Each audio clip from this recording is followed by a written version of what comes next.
So I'm here with Bob Clark, a man who needs no introduction in the dental world. Bob and I have been working together for, 16?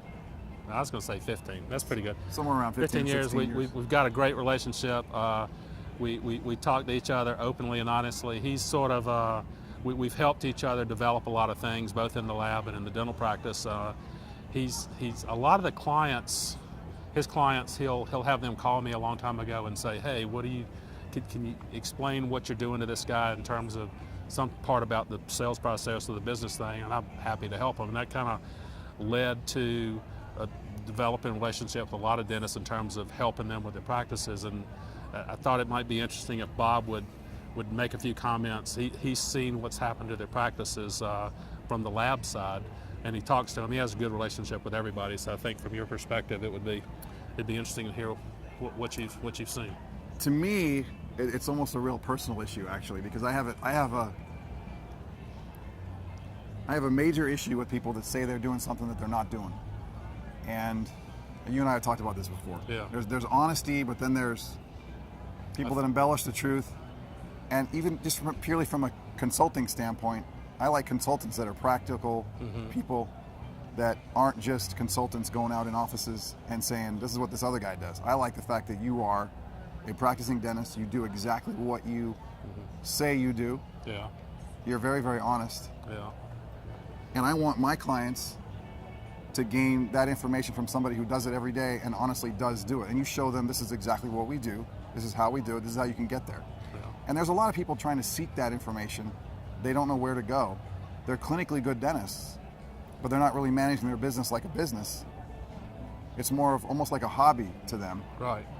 But again, the biggest, most important part of it is you show them exactly what you do every day. You could actually have somebody just watch you, whether you knew they were watching or not, and they could learn because you just do the same thing every day. Yeah, we've had a lot of people do that, but I think what you hit on is that a lot of dentists are good technically. They're not necessarily good communicators.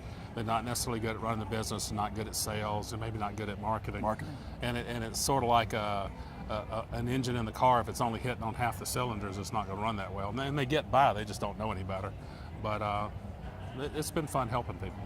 Well, the other thing about it that you've mentioned a bunch of times I think is unique is that you do this because, in my opinion, you do this for two reasons. You like to help people and you want to see them be successful, but you also do it to help keep your team refined and on task so that they're not veering off of the road of the systems you have set up. If they follow your systems, if you call me and we're talking about a case, or if we're talking about something we're working on, and you say, how's everybody doing? Is everybody busy out there in dentistry? We're slowing down a little bit. Yeah. You usually know why you're slowing down. It's usually because somehow the office is slightly off systems. Once you bring them back, you get busy again. Yeah. And the fact that you have a team that's dialed in like that, and if you're not busy, you know why you're not busy. Right. And so it's one thing to have a team that functions, but if you have a team that teaches, then they kind of become experts.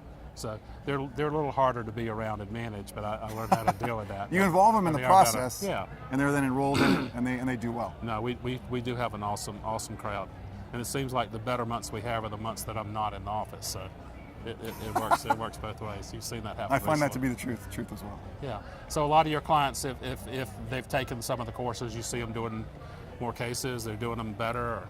Unanimously.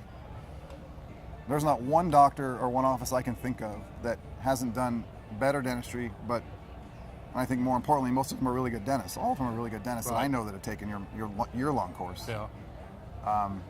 Their production has substantially increased. Right. And that's what most of these people are looking for. Yeah, pretty much. And they want to do it with less stress.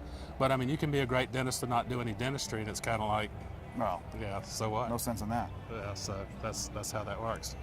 All right, well, anyway, I mean, it's been, I've enjoyed working with your people, whether they're taking the course or not, and I've certainly enjoyed working with you, so. I highly urge people to call, at least get information, talk to his team or talk to him if you see him at a meeting, or email him, and get information. So, it works. Thanks. Thank you. Let's go back to the meeting.